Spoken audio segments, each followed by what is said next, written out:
What if time isn't this linear?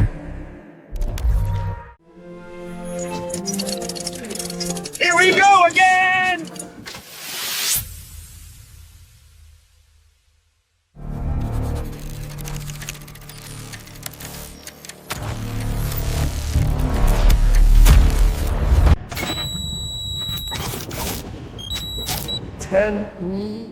വർഷം 2000. ഫേസ്ബുക്കും യൂട്യൂബും ഒന്നും ഇല്ലാതിരുന്ന കാലം. ഇന്റർനെറ്റ് അന്ന് ഇന്നത്തെ പോലെ ആയിരുന്നില്ല. അതൊരു ഇരുണ്ട ലോകമായിരുന്നു. 2000 നവംബർ 2 തീയതി ടൈം ട്രാവൽ ഇൻസ്റ്റിറ്റ്യൂട്ട് എന്ന ഇന്റർനെറ്റ് ഫോറത്തിൽ ഒരു കുറിപ്പ് പ്രത്യക്ഷപ്പെട്ടു. ടൈം ട്രാവൽ _0 എന്നാണ് യൂസർ നെയിം. അദ്ദേഹം എഴുതി: ഞാൻ 2036 നിന്നും വരുന്ന ഒരു അമേരിക്കൻ പട്ടാളക്കാരനാണ്. എന്റെ മിഷൻ പൂർത്തിയാക്കി 1975ലേക്ക് തിരിച്ചു പോകും വഴി എന്റെ കുട്ടിക്കാലം കാണാൻ 2000-ൽ ഇറങ്ങിയതാണ്. ആദ്യം എല്ലാവരും വിചാരിച്ചത് ഇതൊരു തമാശയാണെന്നാണ്. കാരണം ഇന്റർനെറ്റിൽ ആർക്കും എന്തും പോസ്റ്റ് ചെയ്യാമല്ലോ. പക്ഷേ പിന്നീട് നടന്നത് ചരിത്രമാണ്. അദ്ദേഹം തന്റെ ടൈം മെഷീന്റെ ബ്ലൂ പ്രിന്റുകൾ പുറത്തുവിട്ടു. ഫോട്ടോകൾ പോസ്റ്റ് ചെയ്തു. അദ്ദേഹം 2036 കുറിച്ച് ഭീകരമായ കാര്യങ്ങൾ പ്രവചിച്ചു.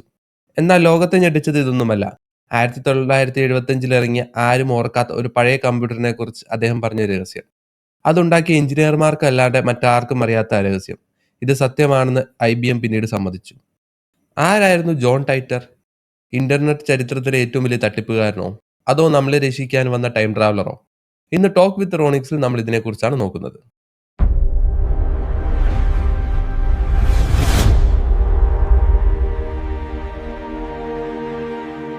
ജോൺ ടൈറ്ററുടെ കഥയിലെ ഏറ്റവും വിശ്വാസയോഗ്യമായ ഭാഗം അദ്ദേഹത്തിന്റെ മിഷനാണ്. എന്തിനാണ് ഒരാൾ ടൈം ട്രാവൽ ചെയ്യുന്നത്? ഹിറ്റ്ലറെ കൊല്ലാനാണോ, അതോ ലോട്ടറി അടിക്കാനാണോ? അദ്ദേഹം വന്നത് IBM 5100 എന്ന പഴയ കമ്പ്യൂട്ടറിനെ തിരക്കിയാണ്. എന്തിനാണ് 2036-ലെ സൂപ്പർ കമ്പ്യൂട്ടറുകൾ ഉണ്ടായിട്ടും ഈ പഴയ സാധനം? ടൈറ്റർ പറഞ്ഞ ഉത്തരം ഇതാണ്: 2036-ൽ ഒരു ഡിജിറ്റൽ ദുരന്തം നടക്കും. യുണിക്സ് 2038 പ്രോബ്ലം എന്ന് വിളിക്കും ഇതിനെ. നമുക്ക് Y2K പ്രശ്നം അറിയാം. അതായത് 2000-ന് ശേഷം കമ്പ്യൂട്ടറുകളെല്ലാം പണിമുടക്കുമോ എന്നുള്ള പേടി. അതേപോലെ 2038 ജനുവരി 19-ന് ശേഷം ലോകത്തിലെ പഴയ കമ്പ്യൂട്ടറുകളെല്ലാം പണിമുടക്കും. കാരണം 32 ബിറ്റ് സിസ്റ്റങ്ങൾക്ക് അതിനപ്പുറം എണ്ണാൻ കഴിയില്ല. സമയം തിരിച്ച് 1901-ലേക്ക് പോകും. ഇത് പരിഹരിക്കാൻ IBM-ന്റെ പഴയ 5100 എന്ന മോഡൽ അത്യാവശ്യമാണ്. കാരണം ആ കമ്പ്യൂട്ടറിന് മാത്രമേ പ്രോഗ്രാമിംഗ് ലാംഗ്വേജിലും ബേസിക്കിലും എഴുതിയ കാര്യങ്ങൾ വായിക്കാനും തിരുത്താനും സാധിക്കുകയുള്ളൂ. ഈ വിവരം ടൈറ്റർ പറഞ്ഞപ്പോൾ ആരും വിശ്വസിച്ചിരുന്നില്ല. എന്നാൽ ഈ പോസ്റ്റിന് ശേഷം ഒരു IBM എഞ്ചിനീയർ രംഗത്ത് വന്നു. അദ്ദേഹം പറഞ്ഞു, ടൈറ്റർ പറഞ്ഞത് സത്യമാണ്. ഒരു ഹിഡൻ ഫംഗ്ഷൻ 5100-ലുണ്ട്. ഇത് ഒരു ബിസിനസ് രഹസ്യമായതുകൊണ്ട് പുറത്തുവിട്ടിരുന്നില്ല. ഈ ഒരു വെളിപ്പെടുത്തലോടെയാണ് ജോൺ ടൈറ്റർ വെറുമൊരു തമാശക്കാരനല്ല എന്ന് ലോകം തിരിച്ചറിഞ്ഞത്. ഇനി നമുക്ക് ഇദ്ദേഹത്തിന്റെ ടൈം മെഷീനിലേക്ക് വരാം. സിനിമയിൽ കാണുന്നത് പോലെ ഇതൊരു വലിയ പേടകമല്ല. ഇതൊരു കാറിൽ, കൃത്യമായി പറഞ്ഞാൽ 1967 മോഡൽ ഷെവർലെ കോർവെറ്റിൽ ഘടിപ്പിച്ച ഒരു പെട്ടിയാണ്. ഇതിന്റെ പേര് C204 ഗ്രാവിറ്റി ഡിസ്റ്റോർഷൻ യൂണിറ്റ് എന്നാണ്.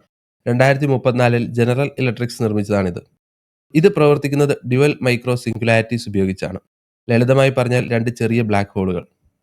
സ്റ്റീഫൻ ഹോക്കിങ്ങും റോജർ പെൻറോസും പറഞ്ഞ കർവ് ബ്ലാക്ക് ഹോൾ തിയറിയാണിത്. കറങ്ങിക്കൊണ്ടിരിക്കുന്ന 2 ബ്ലാക്ക് ഹോളുകൾ ഉപയോഗിച്ച് ഗ്രാവിറ്റി നിയന്ത്രിക്കാം. ഗ്രാവിറ്റിയും സമയവും തമ്മിൽ ബന്ധമുണ്ട്. ഗ്രാവിറ്റി കൂടിയാൽ സമയം സാവധാനമാകും. ടൈറ്റർ പോസ്റ്റ് ചെയ്തൊരു വീഡിയോ ഉണ്ട്. അദ്ദേഹം മെഷീൻ ഓൺ ആക്കുമ്പോൾ ഒരു പ്രകാശവലയം കാറിന് ചുറ്റും വരുന്നത് കാണാം. അദ്ദേഹം മെഷീന്റെ ഓപ്പറേറ്റിംഗ് മാനുവൽ ഇന്റർനെറ്റിൽ പോസ്റ്റ് ചെയ്തിരുന്നു. അതിലെ സേഫ്റ്റി വാർണിംഗുകൾ, ചാർട്ടുകൾ എല്ലാം വളരെ കൃത്യതയുള്ളതായിരുന്നു. ഒരു സാധാരണക്കാരന് ഇത്രയും ഡീറ്റെയിൽ ആയ ഒരു ഫിസിക്സ് ഡയഗ്രം ഉണ്ടാക്കാൻ സാധിക്കില്ല. ഏറ്റവും വിവാദപരമായ കാര്യങ്ങൾ ഇതാണ്. ടൈറ്റർ ഭാവി പ്രവചിച്ചു. കുറെ കാര്യങ്ങൾ ശരിയായി, കുറെ കാര്യങ്ങൾ തെറ്റിപ്പോയി.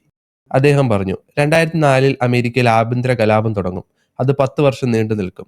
2015-ൽ 3-ാം ലോക മഹായുദ്ധം നടക്കും. റഷ്യ ആണവായുധം ഉപയോഗിച്ച് അമേരിക്കയെ ആക്രമിക്കും. 300 കോടി ആളുകൾ മരിക്കും. ഇതൊന്നും നടന്നില്ലല്ലോ എന്ന് നിങ്ങൾ ചോദിക്കാം. പക്ഷെ ഇവിടെയാണ് അദ്ദേഹം പറഞ്ഞ വേർഡ് ലൈൻ തിയറി വരുന്നത്. അദ്ദേഹം പറഞ്ഞു, ഞാൻ വരുന്നത് നിങ്ങളുടെ ടൈം ലൈനിൽ നിന്നല്ല. ഞാൻ വരുമ്പോൾ ഏകദേശം 2.5% ഡൈവേർജൻസ് ഉണ്ട്. അതായത് അദ്ദേഹം ഭൂതകാലത്തേക്ക് വന്ന നിമിഷം തന്നെ നമ്മുടെ സമയം മാറിപ്പോയി. അതായത് നമ്മുടെ ഭാവി മാറി. ഇനി അദ്ദേഹം പറഞ്ഞ ചില കാര്യങ്ങൾ ശ്രദ്ധിക്കുക. ബഹിരാകാശ ദുരന്തം. അദ്ദേഹം പറഞ്ഞു, ഇനി ബഹിരാകാശ ദൗത്യങ്ങൾ പരാജയപ്പെടും.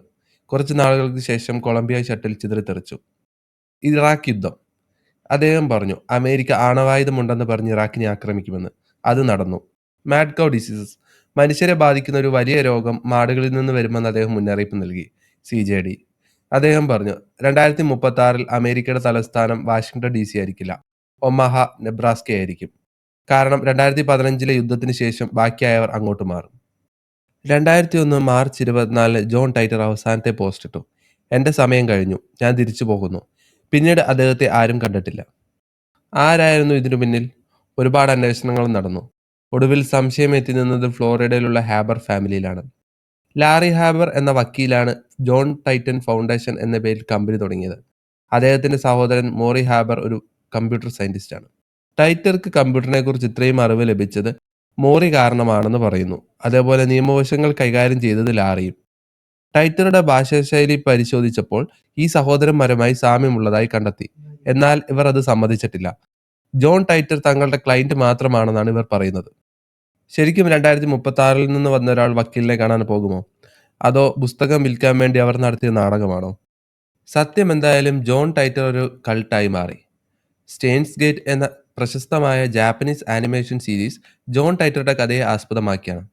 ഇതിൽ IBM 5100യും ടൈം മെഷീനും എല്ലാം വരുന്നുണ്ട്. ഇന്നും ഇന്റർനെറ്റിൽ ആളുകൾ വിശ്വസിക്കുന്നത് 2036 നമ്മളെ വലിയ ദുരന്തങ്ങൾ കാത്തിരിക്കുന്നു എന്നതാണ്. ജോൺ ടൈറ്റർ പറഞ്ഞത് നോക്കുക, ഭക്ഷണം സൂക്ഷിക്കുക, വെള്ളം ശുദ്ധീകരിക്കാൻ പഠിക്കുക, സ്വയം സുരക്ഷിതരായിരിക്കുക.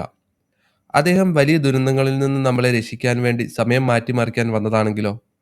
സമയം എന്നത് ഒരു നദിയാണ്, നമ്മൾ അതിലെ യാത്രക്കാരും.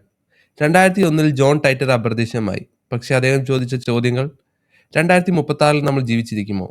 അതോ 2038 കമ്പ്യൂട്ടറുകൾ നിലയ്ക്കുമോ? എന്താണ് നിങ്ങളുടെ അഭിപ്രായം? നിങ്ങൾ ടൈം ട്രാവലിൽ വിശ്വസിക്കുന്നുണ്ടോ? അതോ ഇത് വെറും ഒരു തട്ടിപ്പാണോ? മനുഷ്യൻ കടന്നു ചെല്ലാൻ ഭയപ്പെടുന്ന സ്ഥലങ്ങൾ.